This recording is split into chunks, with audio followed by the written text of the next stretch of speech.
27ویں ترمیم کی سینٹ میں منظوری کے لیے حکمران اتحاد کو ہارس ٹریڈنگ کرانا پڑی۔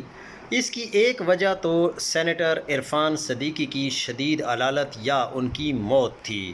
سردار جو دوسرا ڈاکٹر مالک بلوچ کی پارٹی نیشنل پارٹی نے اس ترمیم کی حمایت کرنے سے انکار کر دیا۔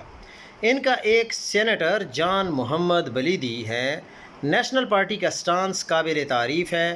اس کے عدلیہ کا گلا گھونٹنے والی اس سیاہ ترمیم کا حصہ بننے سے انکار کر دیا۔ بہرحال ان 2-3 سیٹوں کے کم ہونے سے حکمران اتحاد کو مسئلہ پڑا اور انہوں نے اس کا جمہوری حل نکالنے جیسے تحریک انصاف سے مذاکرات کرنے یا JOI سے بات کرنے کی بجائے فوری طور پر نہایت بے شرمی اور بے حسی کا مظاہرہ کرتے ہوئے 2 سینیٹرز کا ضمیر خرید لیا۔ یوں اس ہارس ٹریڈنگ سے ترمیم 2/3 اکثریت سے منظور ہو گئی، مگر ایک کالا بدنما دھبا اس ترمیم کے چہرے پر لگ گیا۔ لوگ ان 2 سینیٹرز کے بکنے پر PTI اور JUI پر تنقید کر رہے ہیں۔ سوال یہ پوچھا جا رہا ہے کہ اگر آپ سرمایہ کاروں کو ٹکٹ دینے کے بجائے نظریاتی کارکنوں کو سینیٹرز بناتے تو یہ ہارس ٹریڈنگ نہ ہو پاتی۔ یہ بالکل درست بات کہی جا رہی ہے۔ تحریک انصاف کے ساتھ پہلے بھی کئی بار ایسا ہو چکا ہے۔ کراچی میئر کے انتخاب میں ان کے کونسلرز بک گئے تھے۔ 26ویں ترمیم کے موقع پر بھی ان کے چند ارکان اسمبلی پھسل گئے۔ وجہ وہی کہ نظریاتی بنیاد پر ٹکٹ نہیں دیے جاتے۔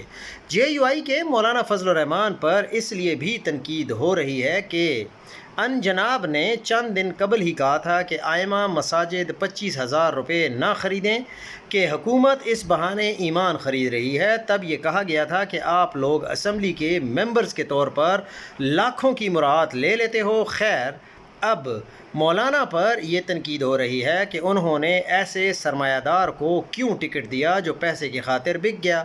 یہ سب باتیں اپنی جگہ درست ہیں، پوچھی جانی چاہیے۔ سوال مگر یہ بھی ہے کہ جنہوں نے یہ خریداری کی ہیں ان پر تنقید کیوں نہیں کی جا رہی؟ اصل مجرم تو یہ خریدار ہیں، حکمران اتحاد کی پارٹیاں جنہوں نے یہ ہارس ٹریڈنگ کی۔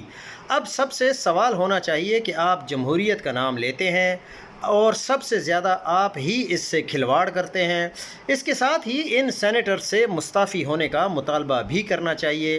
اس سے ویسے کوئی فائدہ نہیں ہوگا کیونکہ جو نقصان پہنچانا تھا وہ پہنچ گیا ہے۔ چیف جسٹس عطا بندیال نے اسی لیے یہ فیصلہ کیا تھا کہ ان لوٹوں کو نااہل بھی کیا جائے اور ان کا ووٹ بھی شمار نہ ہو۔ یہ ایک تاریخی فیصلہ تھا اور اس سے ہارس ٹریڈنگ ہمیشہ کے لیے ختم ہو جانی تھی۔ افسوس کہ قاضی فائز عیسی صاحب کی سپریم کورٹ نے وہ فیصلہ تبدیل کر دیا تھا۔